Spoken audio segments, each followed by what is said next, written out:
Good afternoon. We are going to get started. It is 12 noon. Thank you for everyone for joining us here at the Maine Downtown Center at the Maine Development Foundation. I'm just going to share my screen with you so you can see the slides, and we will get started.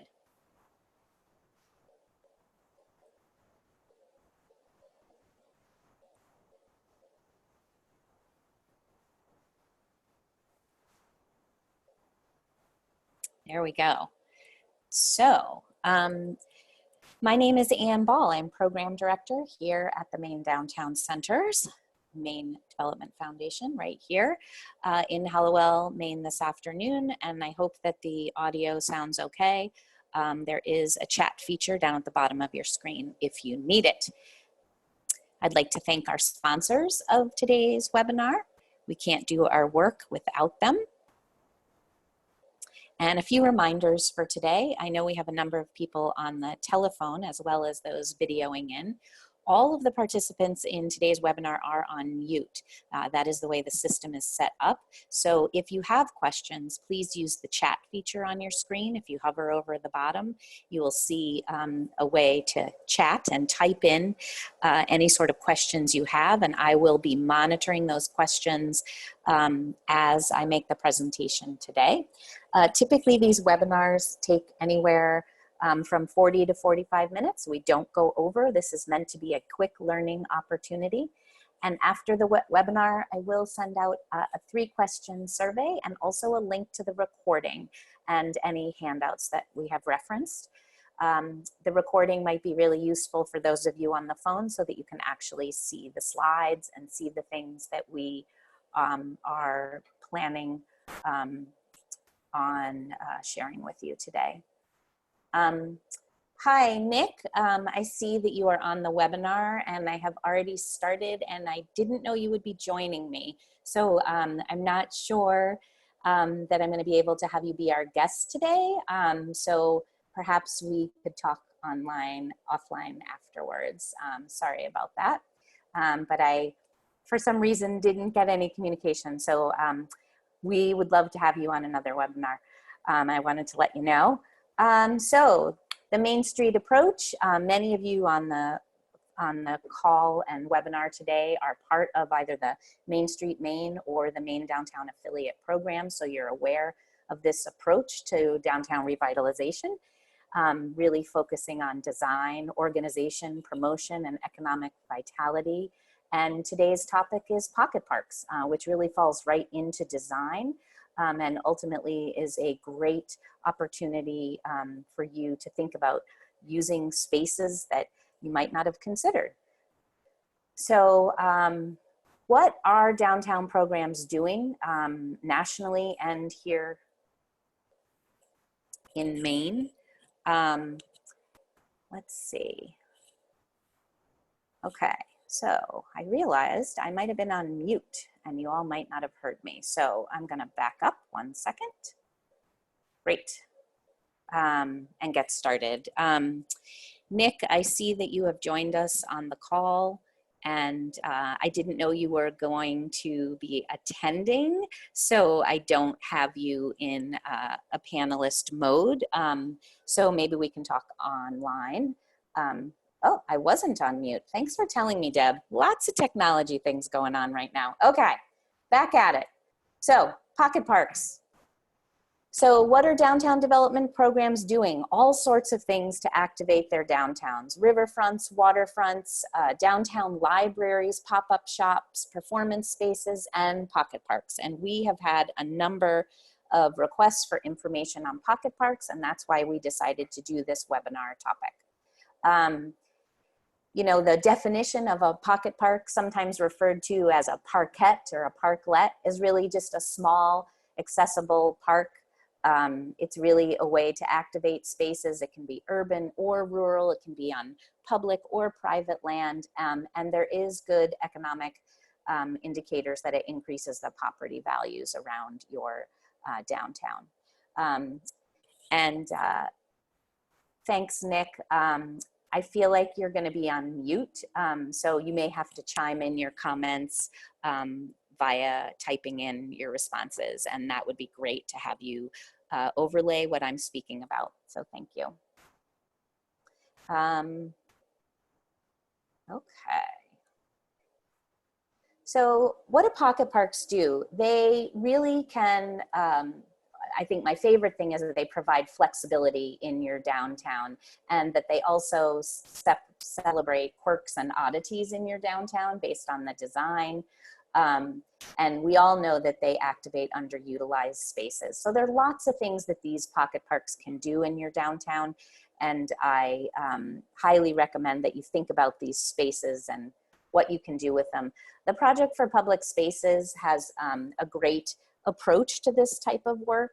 They really talk about placemaking, right? And those spaces that you want to activate in your downtown, their sociability, and they provide access to a variety of people. And they really have a great system outlined to actually, you know, get to the point of having a pocket park.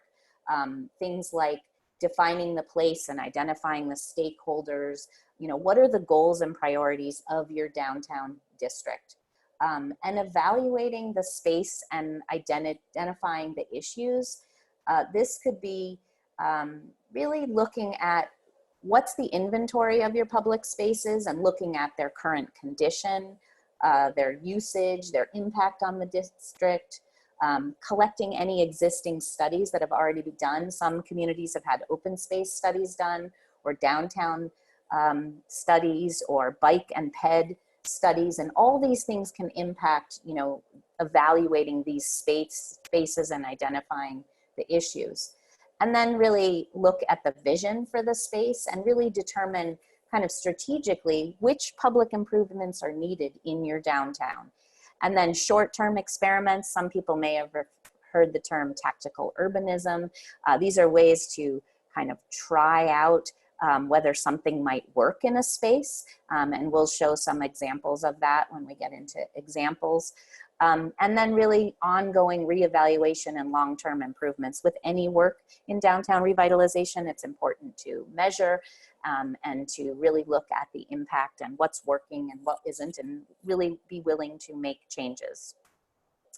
The other Project for Public Spaces, you know, methodology is lighter, quicker, cheaper.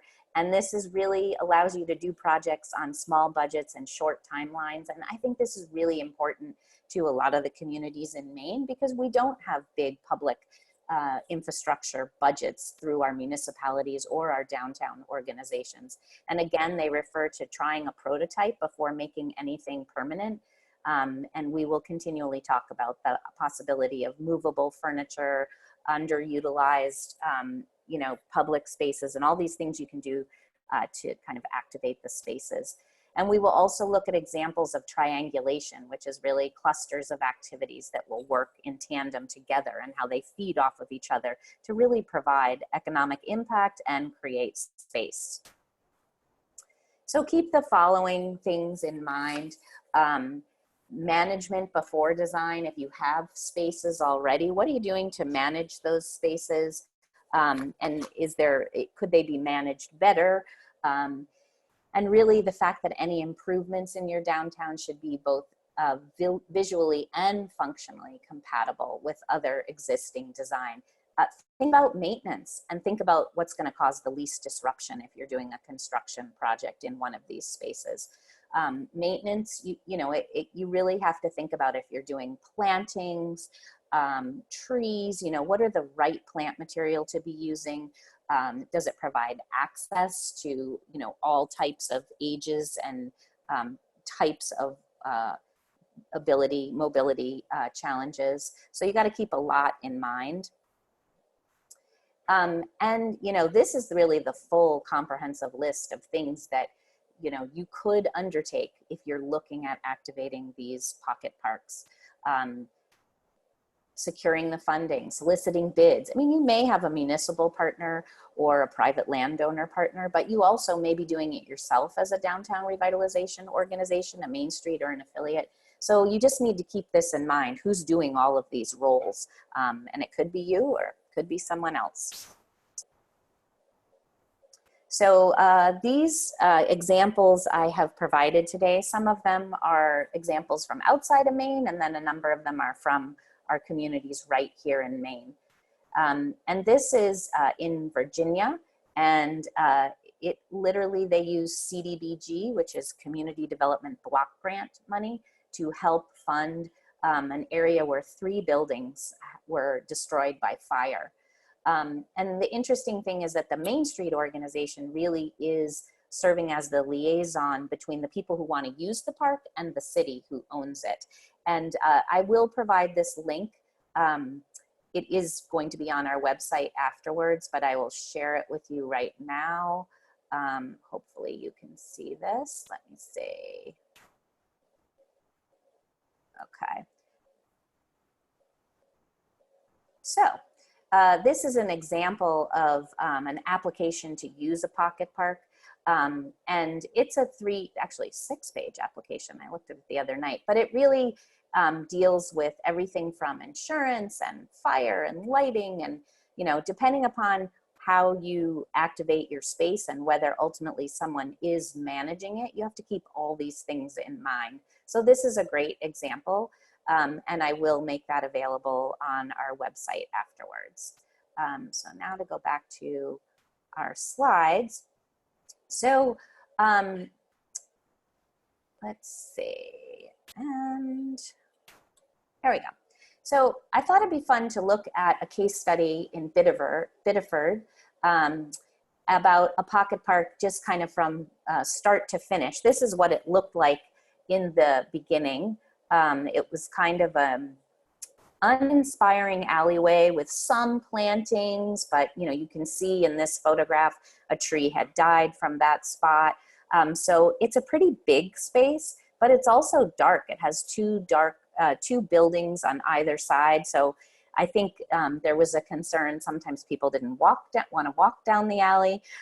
So they did a survey. They started with a community survey, which, as you remember in my earlier slide, that engaging with the community and seeing what they want is really important. So they did a survey.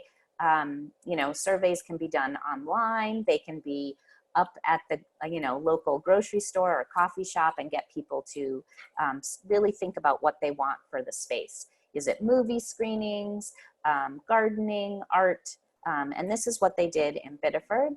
And then you see here, they were like, what about seating? What kind of seating do you want? So they really got down into the details to help them formulate what the pocket park should look like.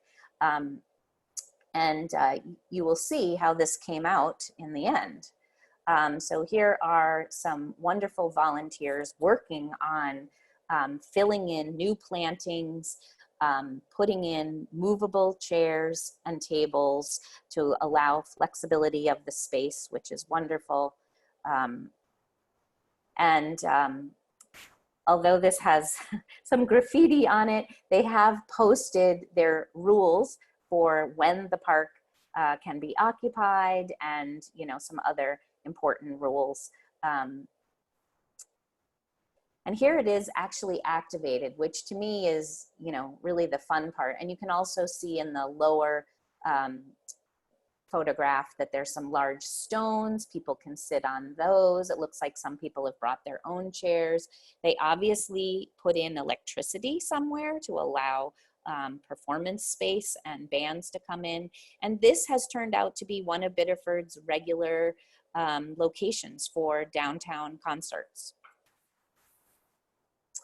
This is another really interesting partnership. Thursdays in Trinity Park, Woodford's Corner in Portland, which is one of our downtown affiliate programs. And this is a partnership of the Friends of Woodford's Corner, Trinity Episcopal Church, and Benchmark Real Estate. And it's kind of interesting because the church had this big kind of underutilized piece of open space that bordered this neighborhood program.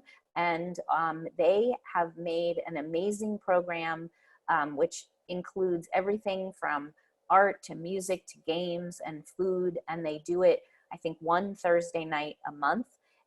They are tracking their results. They're surveying people and making sure that what they're doing is you know, on target with what the community wants. And I think the nice thing is that they've really made a place that was not in existence before. It was just green space next to a beautiful church, but just underutilized.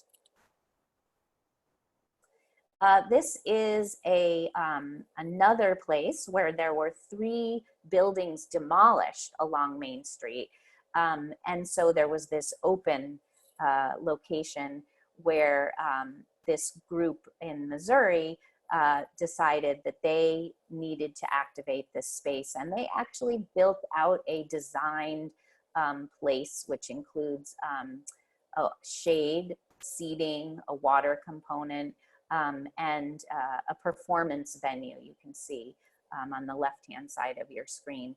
And they raised the money to do it through sponsorships, and they really have brought back life to not only where these 3 buildings came down, but they really feel like it's triggered renovation of nearby vacant buildings in this downtown. And it's a great success story. Belfast, Maine. Again, volunteers, I think they're the key to getting a lot of work done on these projects in downtowns. Volunteers working to build out some stonework and some plant material. And then I think the other slide is at the top of the screen is just really to share that spaces, these are steps, right? But they turn into a place where people sit, there's a little bit of shade, and this space could be built out a little bit further to bring it alive. So very simple things can sometimes really enhance a space. They can be lighter, quicker, cheaper. Certainly the steps are not in the cheaper department, but you know, we have volunteers doing the labor and they are finding ways to increase the just the beauty of these spaces. This is a hardscaping project in Bath, beautiful stonework and again, plant material. It also serves as kind of a quiet oasis off of Main Street, which sometimes can be what these spaces are good for. Sometimes they're activated and they provide a certain energy, but this is a case where it's really more of a quiet space off of Main Street. And this is a relatively new project for them, and I don't have the details of how the impact is and what the numbers are of people using it and things, but I wanted to share it.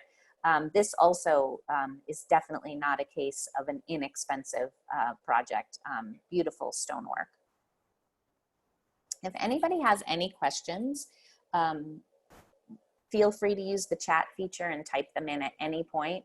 And Nick, please feel free to type in any comments as well. Milwaukee, a real urban example known as the Third Spaces Initiative, and they are going to be presenting at the National Main Street Conference in Dallas on this project. Pretty incredible project. 35 new spaces have been activated in 4 years around the city. And I show you the photograph because one, it's temporary. It's all these building things can be moved to another space. So they have multiple uses within the city of Milwaukee. I feel like some of our downtowns have more than one space, flexible space, where an investment like this might make sense. In Woodford's Corner, you saw the giant Jenga and the cornhole. Those are movable features in these spaces. So anyway, this is just a big project for Milwaukee. I will be headed to the National Main Street Conference and will try to get to this session. Oh, thank you, Ben. Ben Averill from Bath has chimed in. The Pocket Park in Bath that I showed you is actually owned and maintained by a private landowner, and they do an amazing job. So that's quite a gift to a community to have a private landowner that has done that. And we do have some other examples of that. But thank you for clarifying that, Ben, for everybody. Charlotte, Michigan. This is another example of kind of multi-functioning space that involve multiple partners. And the big thing is they're measuring both quantitative and qualitative.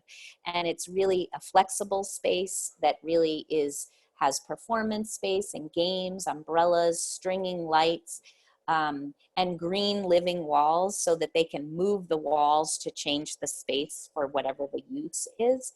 And then they have a fireplace, and I've seen a number of examples of pocket parks.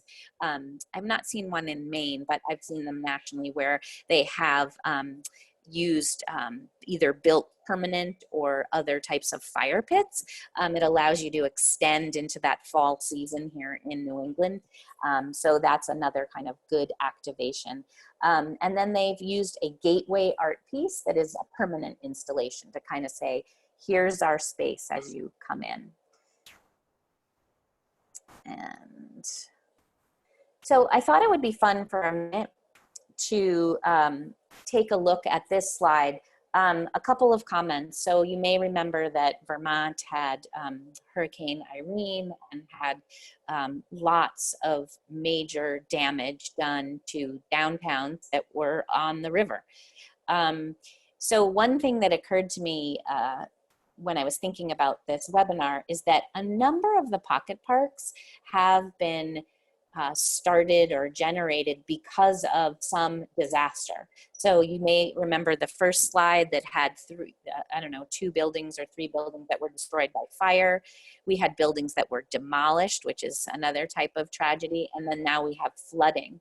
So it's a good reminder to all of us that sometimes you can make lemonade out of lemons, and this is that type of example.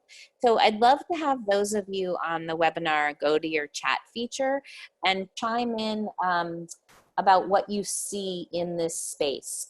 What do you see in this tiny little space on the right-hand slide that works or doesn't work for you in this space? This is clearly a pocket park. It's small, it's accessible. But what kind of features do you notice that you think are good or maybe aren't working for you?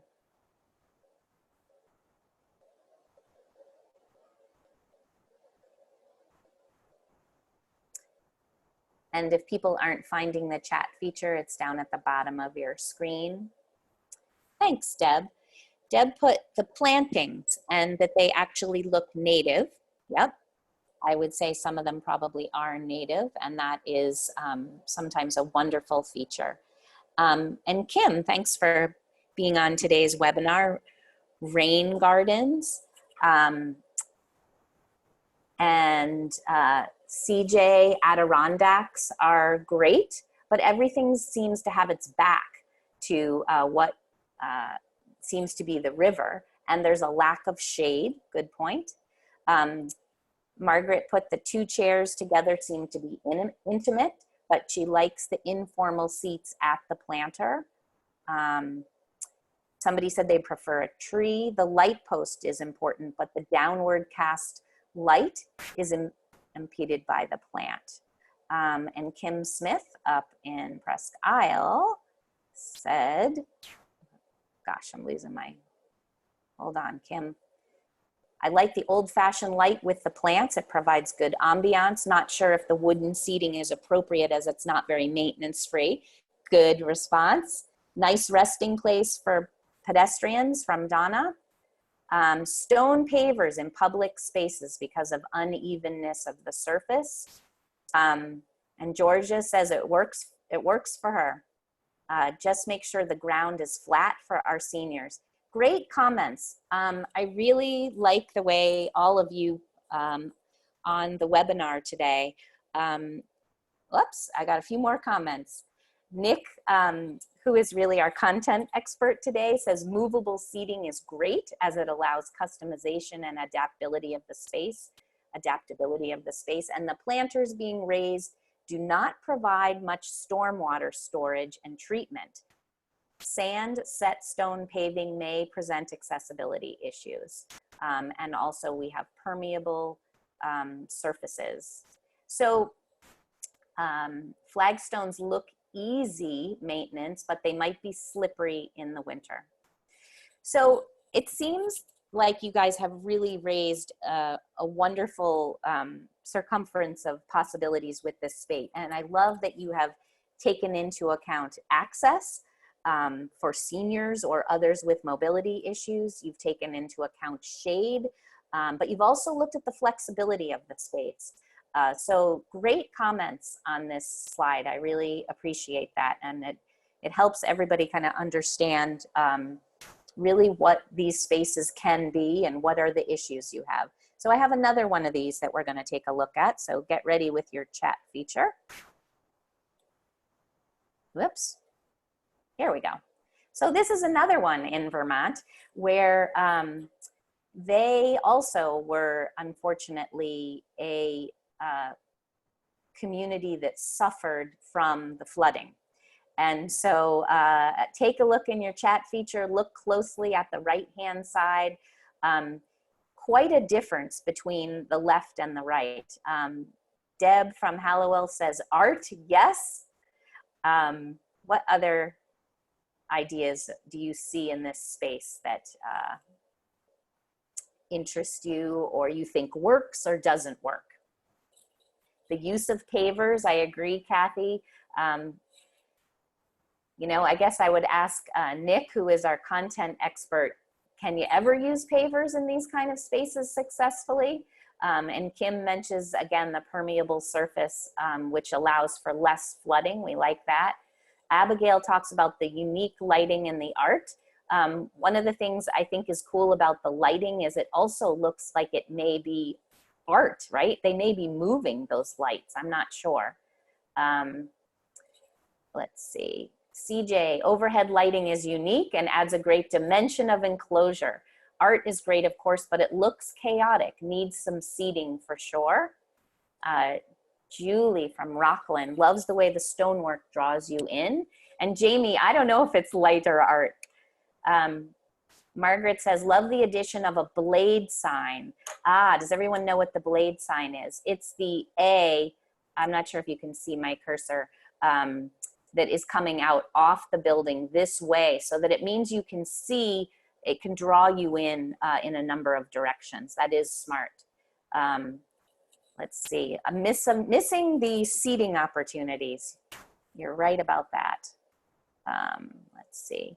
And our content expert, thank you, Nick, says, very visually interesting and engaging. However, it's important that these small urban spaces are activated and animated by active storefronts or other programming, such as outdoor dining spaces or other elements. Yep, and everybody has noticed that there is no seating and no place to gather. Needs more green, from Janine. And the art looks like it could be movable in case there were future flooding. And Deb says it's probably a temporary art installation on the walls. So Nick says that pavers, though somewhat more expensive, can be more durable than a standard cast in place of concrete or asphalt. And they can also be replaced modularly and be permeable. Thank you, Nick, for that. Any more comments? Great. So Claudia, the new color on the windows and the new doors are vast improvements. You're right. I didn't even notice that, Claudia. I don't know how I missed that. Absolutely right. We went from the green to the brown and the new signage. Perhaps it's a new tenant, or perhaps with the flooding, they had to actually redo a lot of this. Yep.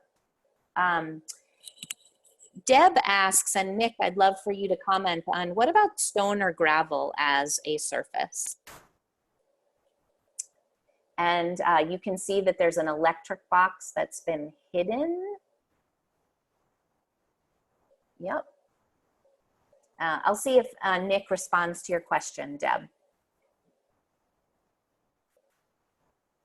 Loose stone or gravel is likely not ADA, which is American with Disabilities Act compliant, and can present maintenance issues. It certainly can have maintenance issues in the winter for any sort of shoveling or plowing. These aren't always, you know, winter spaces, but they can be activated in the winter, and it is something to think about. So that was Nick's answer. Other questions?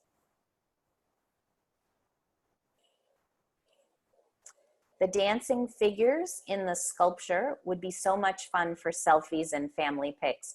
You're right, Claudia. Sometimes those are good attractions in downtowns. Julie has looked very deeply and sees that the plantings are hiding the back of the dumpster. You're right.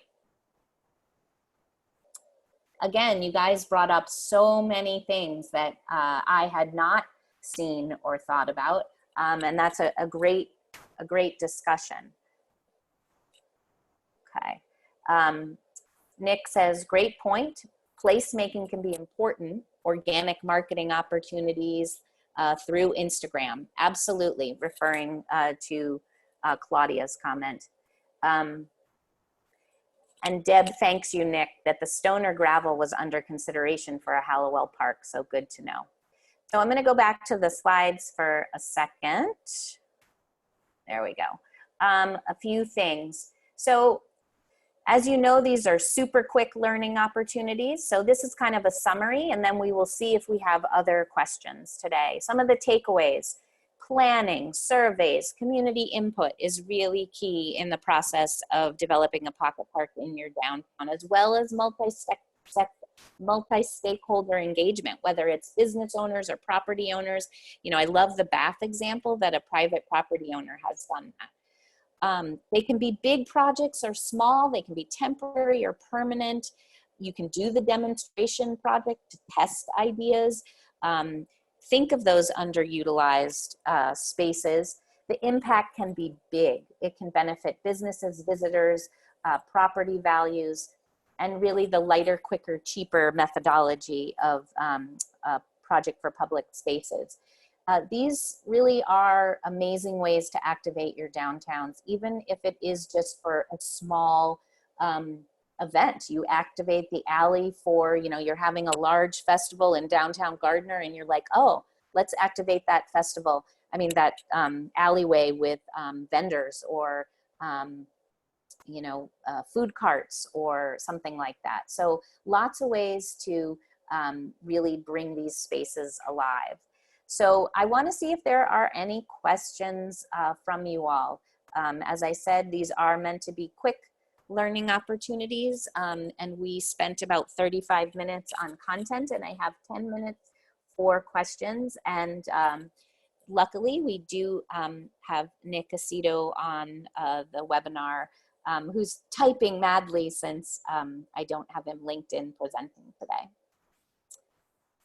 And I will provide Nick's contact information, as he is a professional engaged in developing spaces like this for communities. So good question, Deb. Any arguments, park versus parking? Oh, such a tough issue, right? So as many of you have heard me say, every community complains about parking. It's often a parking perception problem as opposed to a real problem. Parks are parking. Nick, I'd welcome any information, any thoughts you have on that issue. You know, we have communities in our program that are just completing one of them, a parking study. And I feel like, you know, again, a lot of the parking is a perception problem. And although you may lose 2 spaces sometimes to provide access to a pocket park, you may end up actually increasing the traffic downtown or expanding the number of hours that downtown is vibrant. So I don't know, Deb, we will have to debate that. And I have another question. What is the connection between increasing property values, hold on, and pocket parks?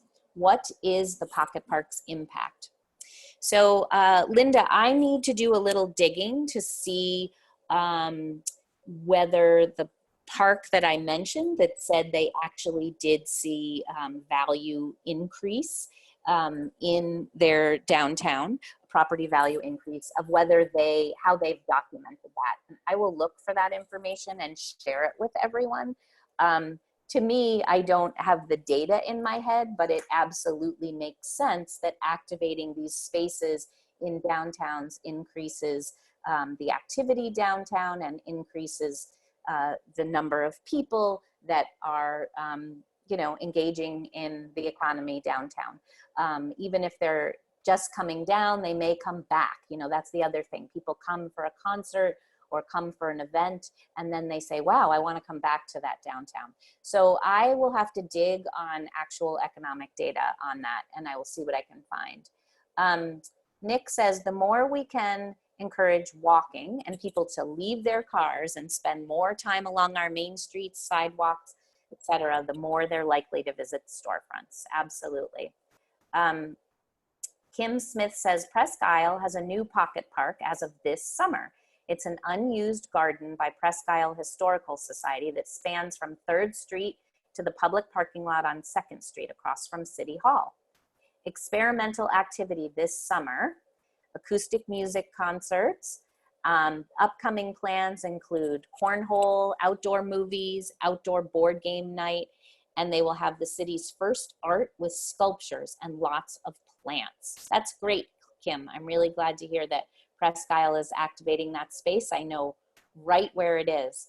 In Hallowell, they say, we need to convince some naysayers that losing a couple of spaces will be worth it, especially since those spaces will be replaced elsewhere.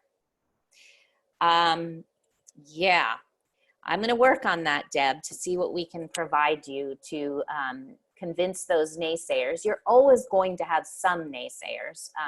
And I think maybe a way to approach that is to activate the space temporarily, do a demonstration project or a demonstration event, and have it show all of the people, including the naysayers, what the value is of activating that space. So Nick shared that reclaiming the public right-of-way for people rather than cars can be more economically productive.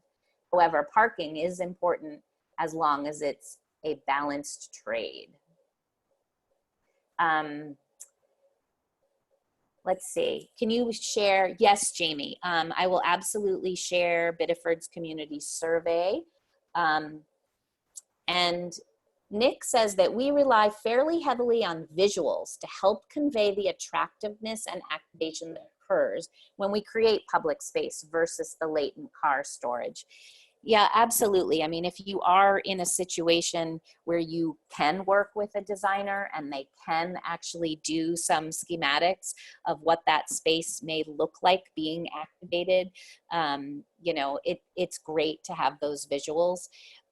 You know, sometimes we've had designers take a picture of the space in its current state, which has not been improved or activated, and then kind of overlay different models of what the space can look like, and it gets the creative juices going of the community. It's a great community engagement exercise. Not everybody is activating these spaces with the use of a designer, so sometimes I think you have to do the temporary projects to really activate the spaces and show some of that worthwhileness.